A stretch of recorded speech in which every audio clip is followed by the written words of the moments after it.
हरियाणा संयुक्त किसान मोर्चा ऐलानाबाद के किसानों की किसान कहीं का भी उसकी जमात एक है और सीधा सा संदेश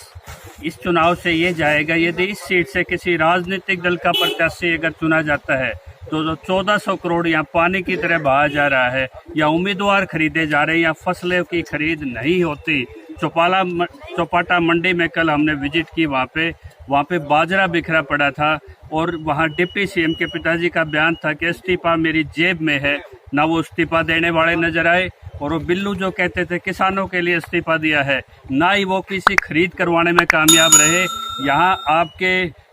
15 गांव सेम से ग्रस्त हैं। यहाँ के युवा चिट्टा और नशे की गिरफ्त में हैं, यानी कि फसल भी खतरे में और नस्ल भी खतरे में। तो इन्होंने, इन छत्रपों ने यहाँ पे एक तरह से यहाँ जिस तरह के खाप सिस्टम को कमज़ोर किया, किसान को कमज़ोर किया, तो एक जिम्मेदारी बनती थी हरियाणा संयुक्त किसान मोर्चा की कि एक पढ़ा लिखा, एक MTech computer USA based engineers यदि यहाँ 900 करोड़ रुपए दिलाता है और एक पढ़ा लिखा किसान उम्मीदवार है, तो सब अभिमन्यु को इस युद्ध में अकेला ना छोड़ा जाए। तो हमने जो यहाँ गांव देखा, ऐलानाबाद की व्यवस्था देखी, इन्होंने यहाँ पे इसको महम जैसी हिंसक घटनाएं चुनाव के कुछ दिन पहले हो सकती हैं, क्योंकि ये शहर वर्सेस ग्रामीण 35-1 उसी ठर्रे में उसी अनुपात से उम्मीदवार उतारे गए हैं। तो हम सीधी बात ऐलानाबाद वालों से ये कहते हैं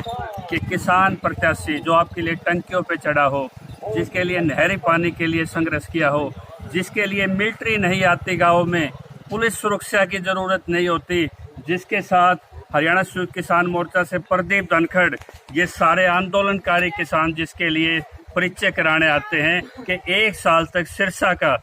टिकरी बॉर्डर पे इन आंदोलनकारियों ने, इस प्रत्याशी ने वहाँ पे बतौर किसान नेता अपना वहाँ पे सहयोग दिया है। तो क्या यहाँ पे यदि किसान उम्मीदवार जीतता है तो पूरे देश में एक मैसेज जाएगा कि किसान आंदोलन मजबूत है, किसान आगे लड़ेगा। यदि किसान यहाँ घुटने टेक देता है, कई एसकेएम में कुछ ऐसे चेहरे हैं जो इनके चौटाला के कहने से तारीखें बदलते हैं, अपने जिलाध्यक्ष बदलते हैं, और वो खेल खेलते हैं कि बीजेपी जेजेपी का तो विरोध कर दो, लेकिन किसान को वोट कहाँ डालनी चाहिए ये स्पष्ट नहीं होने देते। तो इसीलिए किसान नेता साथ आए हैं कि सिर्फ और सिर्फ किसान नेता को सपोर्ट करो, जो मजदूर वर्ग है। और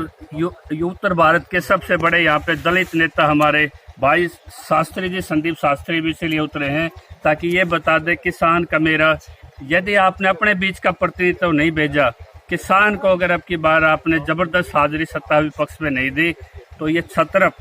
जिन्होंने रातों रात पार्टियां बदली हैं, ये उसी तरह शोषण करते रहेंगे। और ये संदेश जाएगा कि बीजेपी के जो 3 कृषि कानून हैं और जो बीजेपी का जो किसान मुद्दों पे स्टैंड है वो सही है, किसान गलत है। उसके जो शहादत है वो एक मजाक थी। यदि आपको उन शहादतों की फिक्र है, यदि आप बॉर्डरों पे समय लगा सकते हैं, तो ईवीएम पे उंगली डाल के भी आपको बताना पड़ेगा कि किसान को ही हम आगे भेजेंगे, ताकि इनको सीधा इन राज सत्ताओं को एक संदेश जाए। ये इसलिए महत्वपूर्ण चुनाव है। ठीक।